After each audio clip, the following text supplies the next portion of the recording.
The sky was a bleak, gunmetal gray, thick with smoke and the scent of burning earth.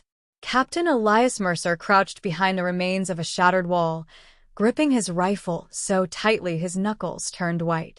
The artillery shells had stopped momentarily, leaving an eerie silence over the ruins of what had once been a proud city. His squad was scattered, taking cover where they could, waiting for the next move. "Captain, orders?" Sergeant Blake Harlow whispered, his breath visible in the cold air. Mercer glanced around. The enemy had entrenched themselves in the old cathedral at the city center. The building's spires, once symbols of faith and hope, now served as sniper nests and machine gun placements. The enemy had the high ground, and they knew it. "We flank them," Mercer said. "Harlow, take your team down the alley. Perez, and I will move up from the east. We keep low, use the rubble for cover, and hit them hard." Harlow nodded, signaling to his men before disappearing into the smoke.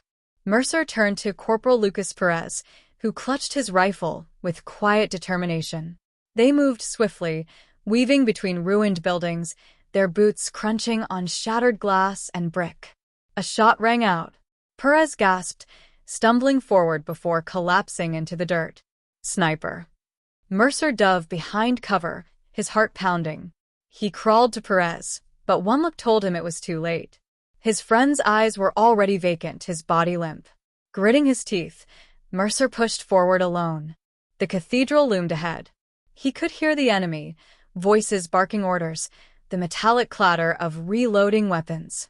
Mercer crept up the stairs at the side of the structure, pressing his back against the cold stone. His fingers trembled as he pulled the pin on a grenade and tossed it inside. An explosion shook the building, followed by screams. He burst through the doorway, rifle raised, firing at the stunned soldiers. The gunfire was deafening, each shot reverberating in his skull. Then silence. His chest rose and fell in rapid breaths. The enemy lay still, and the city, for now, was theirs. But the victory felt hollow. Perez was gone. Too many were gone. Mercer sank to his knees, the weight of war pressing down on him. The echoes of battle never truly faded. They lingered, haunting the soul like the smoke that clung to the air, refusing to dissipate. But the war was not over.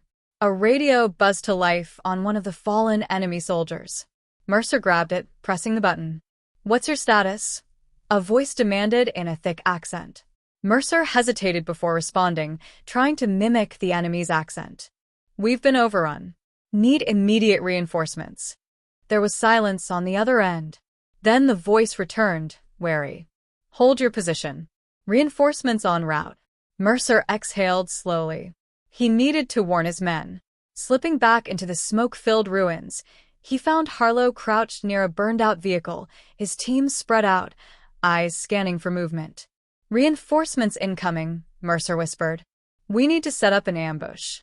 Harlow nodded, motioning for his men to take cover in strategic positions. Mercer took position behind a collapsed archway, loading a fresh magazine into his rifle. His fingers trembled slightly. The exhaustion, the loss, the constant weight of command gnawed at him. Minutes passed like hours. Then, the distant rumble of armored trucks. The enemy was coming. The first vehicle rolled into view, its headlights cutting through the haze. Soldiers spilled out, their boots kicking up dust. Mercer steadied his breathing. The enemy had no idea they were walking into a trap. "Hold," Mercer whispered. The soldiers moved forward, cautiously scanning the area. Now, gunfire erupted. The enemy fell in droves, caught in the crossfire. Some dove for cover, returning fire, but Mercer and his squad had the advantage. Grenades exploded, sending bodies flying. The trucks tried to retreat, but a well-placed rocket from one of Harlow's men turned them into fireballs. The battle was over in minutes. Mercer stood amidst the wreckage, his rifle still warm in his hands. His men emerged from cover, their faces a mixture of triumph and exhaustion. "We did it," Harlow said, wiping sweat from his brow. Mercer nodded, but his mind was elsewhere. He stared at the lifeless bodies, at the city that had become a graveyard. How many more battles? How many more lives? A soft groan caught his attention. One of the enemy soldiers was still alive, clutching his stomach, his breath ragged. Mercer approached, kneeling beside him. The man was young, barely more than a boy. Blood seeped between his fingers as he looked up at Mercer with fear and pain. "Please," the soldier whispered in broken English. Mercer hesitated.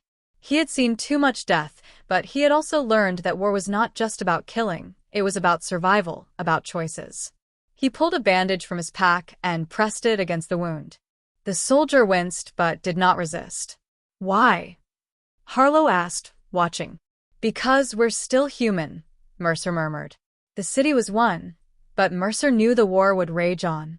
He would fight because he had to, but he refused to let it turn him into a monster. The echoes of war would never fade, but perhaps, just perhaps, there was still room for mercy amid the shadows of the battlefield.